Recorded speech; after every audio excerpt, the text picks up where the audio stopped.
7 में फिर से आपका वेलकम करते हैं। आज हम केमिकल इक्विलिब्रियम के बारे में पढ़ेंगे।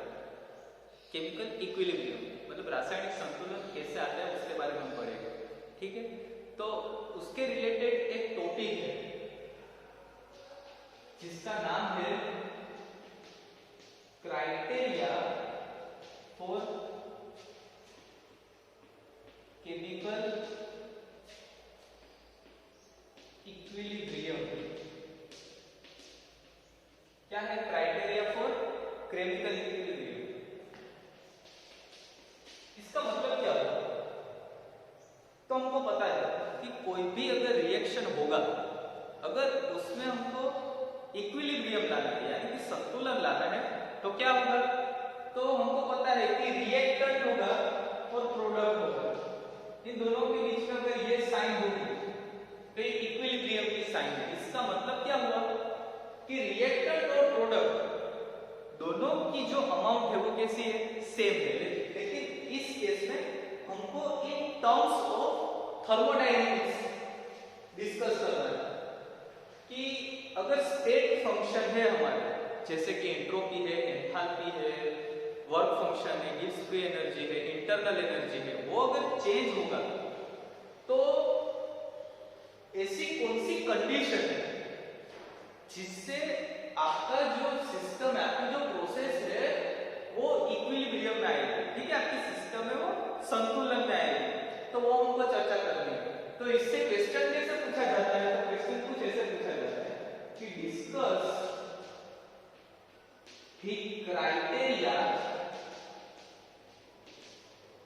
The criteria for chemical equilibrium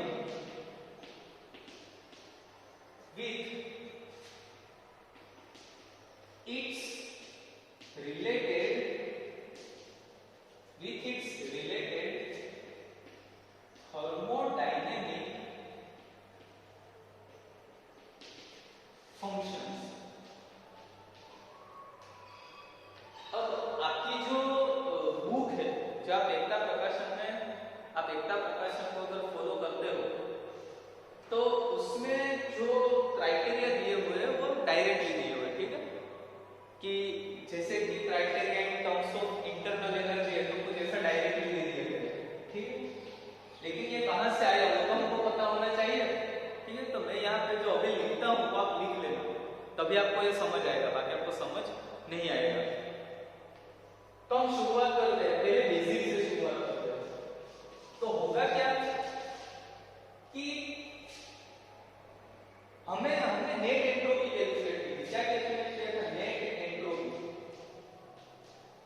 और नेट एंट्रोपी चेंज आपको नेट एंट्रोपी चेंज कैसे मिलेगा? तो हमने नेट एंट्रोपी चेंज कैलकुलेट करने के लिए कुछ ऐसा बोला था कि सिस्टम और सराउंडिंग्स, इस दोनों का हम समेशन करेंगे, एडिशन करेंगे, उस दोनों को मिलाएंगे, सिस्टम की एंट्रोपी और सराउंडिंग्स की एंट्रोपी, उसको मिलाएंगे तो हमको क्या मिलेगा? नेट एंट्रोपी चेंज मिलेगा।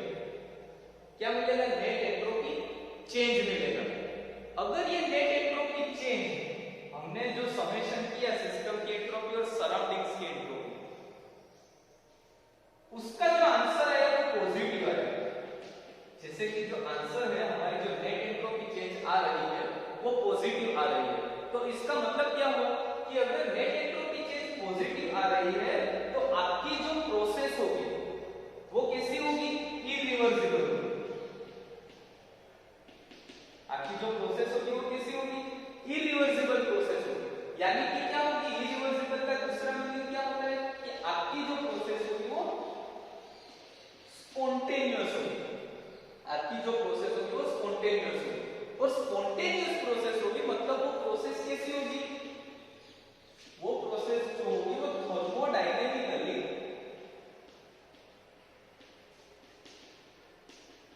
फिजिबल होगी। ये जो प्रोसेस होगी वो कैसी होगी? थर्मोडायनेमिकली फिजिबल प्रोसेस होगी। कब? जब आपका नेट एंट्रोपी चेंज पॉजिटिव आएगा तब। अगर मेरा नेट एंट्रोपी चेंज जो है वो अगर जीरो आया मतलब सिस्टम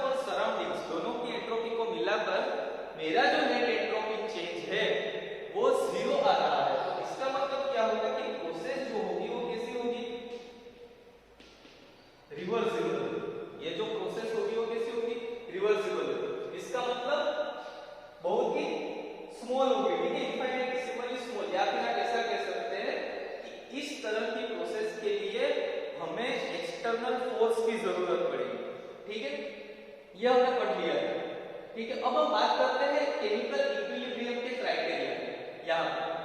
तो आप देखिए, अगर मेरे पास कुछ ऐसा होगा कि S is greater then entropy of system plus entropy of surroundings, अगर ये ग्रेटर देन होगी तो ये साइन इक्विलिब्रियम की नहीं है। ठीक है, मतलब पॉजिटिव अगर एंट्रोपी हमारी आएगी तो वो कैसी होगी, इरिवर्सिबल होगी।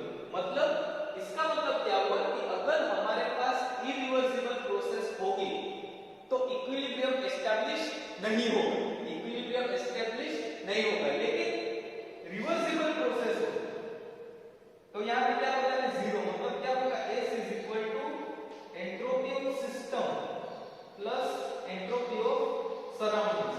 मतलब इसका मतलब क्या हुआ कि अगर रिवर्सिबल प्रोसेस होगी तो इक्विलिब्रियम आने के चांसेस ज्यादा है, कि कोई प्रोसेस है उसके इक्विलिब्रियम आने के चांसेस ज्यादा है, मतलब इक्विलिब्रियम में आ सकता है इस केस में, रिवर्सिबल प्रोसेस के केस में।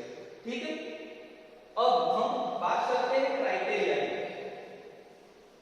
हमारा क्वेश्चन क्या है कि हमको जो क्राइटेरिया चाहिए वो रिलेटेड टू थर्मोडायनेमिक फंक्शंस चाहिए। ठीक है, और यहाँ पे आप ऐसे रिलेट कर सकते हो कि थर्मोडायनेमिक स्टेट फंक्शंस के थ्रू चाहिए। ठीक है, तो देखिए आप कि क्राइटेरिया जो है केमिकल इक्विलिब्रियम के क्राइटेरिया है वो अगर स्टेट फंक्शंस के लिए चाहिए तो आप कैसे कैलकुलेट कर सकते हो। ठीक है, आप कैसे उसको डिफाइन कर सकते हो। तो अगर आपको केमिकल इक्विलिब्रियम के क्राइटेरिया चाहिए तो आप एंट्रोपी अकेले लेके देख सकते हो। ठीक है, एंट्रोपी का मतलब क्या है आपका, S, कैपिटल S। ठीक है, चेंज इन एंट्रोपी उससे भी ले सकते हो या अकेले ले सकते हो। ठीक है, अकेले लेके आप क्राइटेरिया डिस्कस कर सकते हो। दूसरे स्टेट फंक्शन क्या है हमारे पास, एंथैल्पी, जिसको हम H से डिनोट करते हैं। फिर इंटरनल एनर्जी है U, आपकी जो बुक है उसमें E करके दिया हुआ है। ठीक है, दोनों का मीनिंग एक ही होता है, U और E दोनों का मतलब क्या होता है, इंटरनल एनर्जी होता है। फिर work function, Gibbs free energy, ये हेल्महोल्ट्ज फ्री एनर्जी, और वर्क फंक्शन ये गिब्स फ्री एनर्जी। इन सबको लेके आप क्राइटेरिया फॉर केमिकल इक्विलिब्रियम आप डिस्कस कर सकते हो। तब कैसे कर सकते हो, ठीक है, तो वो हमको देखना है। तो आप एक काम कीजिए, आप ऐसा कंसीडर कीजिए कि मेरी जो प्रोसेस है, ठीक है, कि मेरा जो रिएक्शन हो रहा है, प्रोसेस जो हो रही है, वो जो प्रोसेस है वो इनफाइनाइटेसिमली स्मॉल चेंज से हो रही है। उसमें जो चेंज हो रहा है वो कैसा है कि suppose the change is infinitesimally small। Change कैसा हो रहा है, एंट्रोपी चेंज जो है वो इनफाइनाइटेसिमली स्मॉल, मतलब छोटा चेंज हो रहा है। अगर चेंज प्रोसेस में छोटा हो रहा है तो एंट्रोपी भी कैसी चेंज होगी, बहुत इनफाइनाइटेसिमली स्मॉल चेंज होगी। आपको एक दूसरी चीज पता है कि अगर मुझे कोई एक टेम्परेचर, मुझे एंट्रोपी चेंज पता है, या ऐसा बोल सकते हैं कि मुझे कोई एक स्टेट पे मुझे एंट्रोपी पता है कि मेरा इनिशियल स्टेट या फाइनल स्टेट पे जो एंट्रोपी पता है, तो उसकी जो क्वांटिटी होगी वो डिफाइनाइट होगी। क्या होगी, डिफाइनाइट होगी। कि एंट्रोपी जो होगी वो एंट्रोपी चेंज वो कैसी क्वांटिटी होगी, डिफाइनाइट क्वांटिटी होगी। अगर एंट्रोपी जो चेंज होगा उसकी डिफाइनाइट क्वांटिटी होगी। मतलब डिफाइनाइट क्वांटिटी का मतलब क्या है कि ये इंडिपेंडेंट होगा किससे, ये इंडिपेंडेंट होगा किससे, तो whether the process is reversible और इरिवर्सिबल। क्या मीनिंग हुआ इसका, कि डिफाइनाइट क्वांटिटी का मतलब क्या है कि अगर जो चेंज हो रहा है एंट्रोपी का, किसके लिए, अगर चेंज इनफाइनाइटेसिमली स्मॉल हो रहा है तो इंडिपेंडेंट होगा किससे, कि प्रोसेस रिवर्सिबल है या इरिवर्सिबल, उससे उसको कोई फर्क नहीं पड़ता एंट्रोपी का। हमको ये भी पता है कि फॉर स्मॉल चेंज, अगर मेरा एंट्रोपी का चेंज बहुत ही छोटा है, इनफाइनाइटेसिमली स्मॉल चेंज, ठीक है, कि for small change entropy is given by the equation, हमारे पास कुछ ऐसा फॉर्मूला है, ठीक है, S is equal to Q reversible by T। हमारा चेंज जो है वो कैसा है, छोटा है, तो हमें जो फॉर्मूला मिलेगा वो कैसा मिलेगा, स्मॉल चेंज के लिए हम क्या लगा देंगे, ds। तो ds is equal to क्या होगा, dq रिवर्सिबल बाय t लगाएंगे, ठीक है। ये आ गया हमारा इक्वेशन नंबर 1। लेकिन उससे पहले हम एक और चीज देखते हैं, आप इस पे फोकस कीजिए, dq रिवर्सिबल, ठीक है।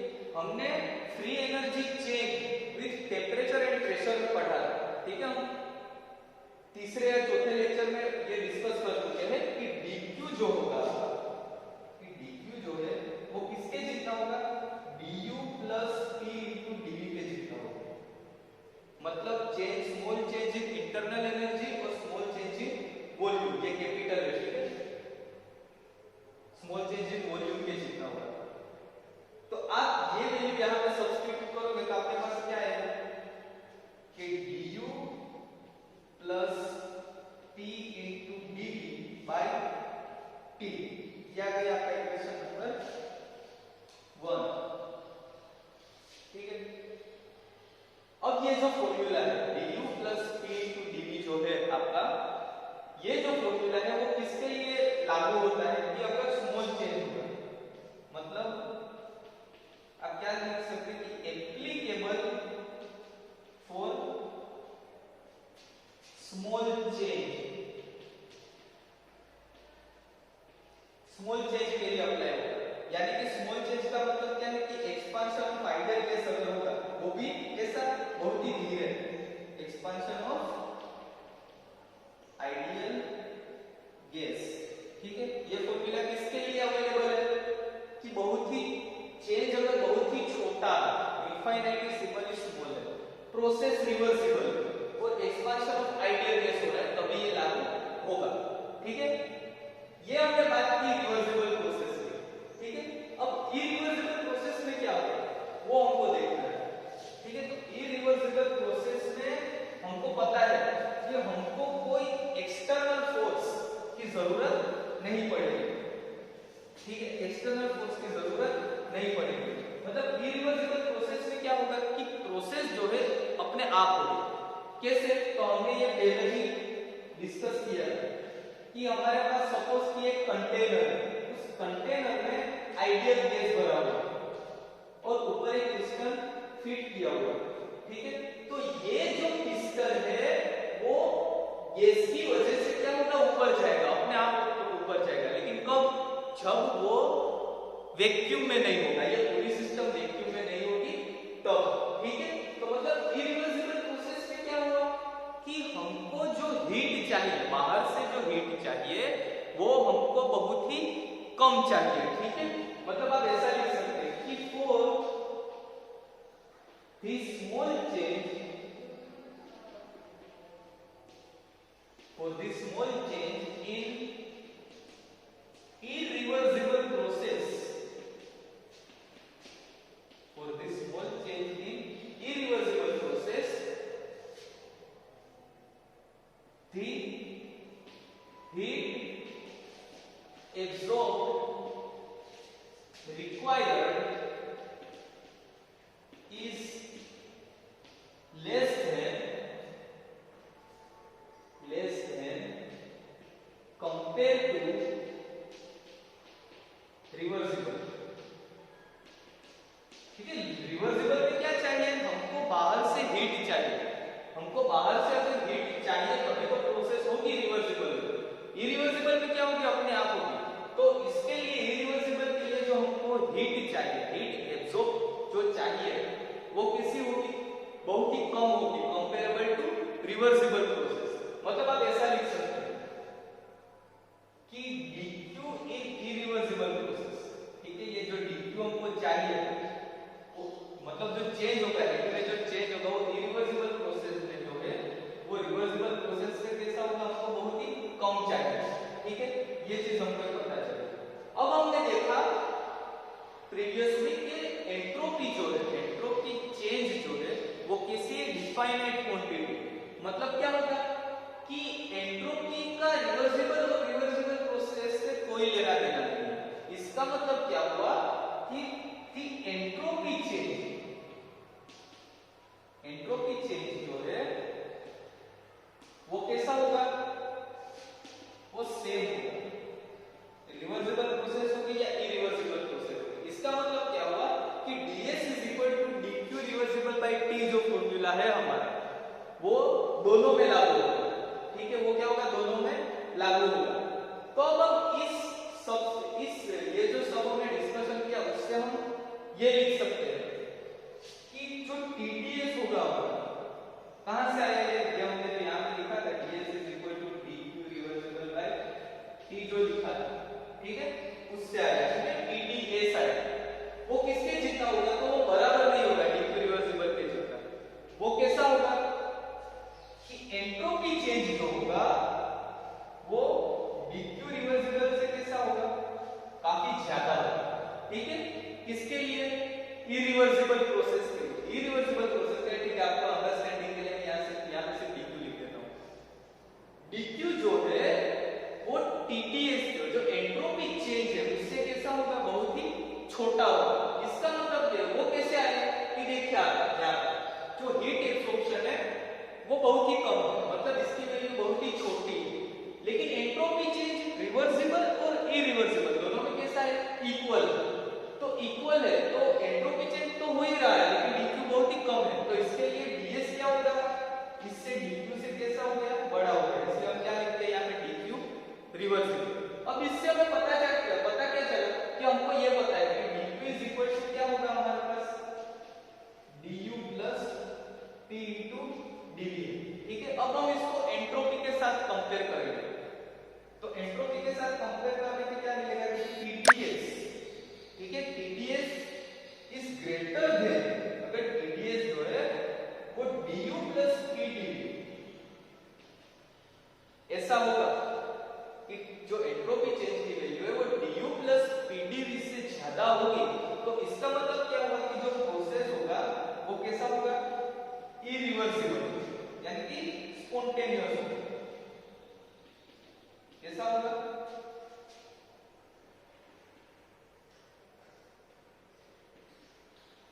ये किसके लिए होगा, इरिवर्सिबल प्रोसेस के लिए।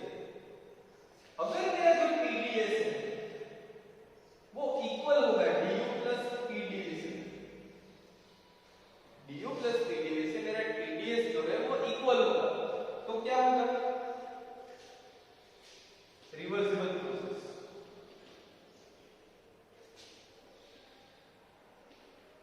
तो क्या होगी, रिवर्सिबल प्रोसेस होगी। आप इसको इक्वेशन नंबर 1 दे दीजिए, आप इसको इक्वेशन नंबर 2 दे दीजिए।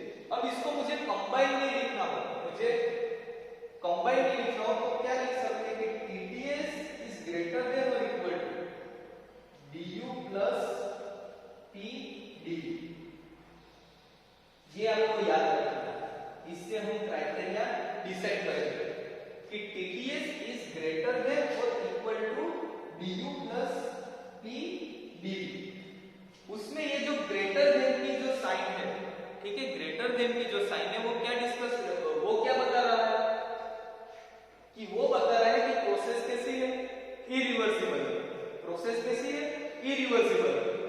यहाँ पे नीचे इक्वल्स टू की साइन, इक्वल्स टू की साइन आपको क्या बता रहा है कि प्रोसेस जो है वो कैसी है, रिवर्सिबल, ठीक है। तो आपको ये फॉर्मूला याद रखना है, इससे आपको अच्छे से पता चलेगा कि एंट्रोपी चेंज होगा, इंटरनल एनर्जी चेंज होगा, एंथैल्पी चेंज होगा, वर्क फंक्शन चेंज होगा, Gibbs Helmholtz Gibbs free energy change होगी, तो क्राइटेरिया कैसा है, ठीक है, केमिकल इक्विलिब्रियम उस स्टेज पे कैसा है, ठीक है। तो वो हम डिस्कस करेंगे अगले लेक्चर में। Thank you.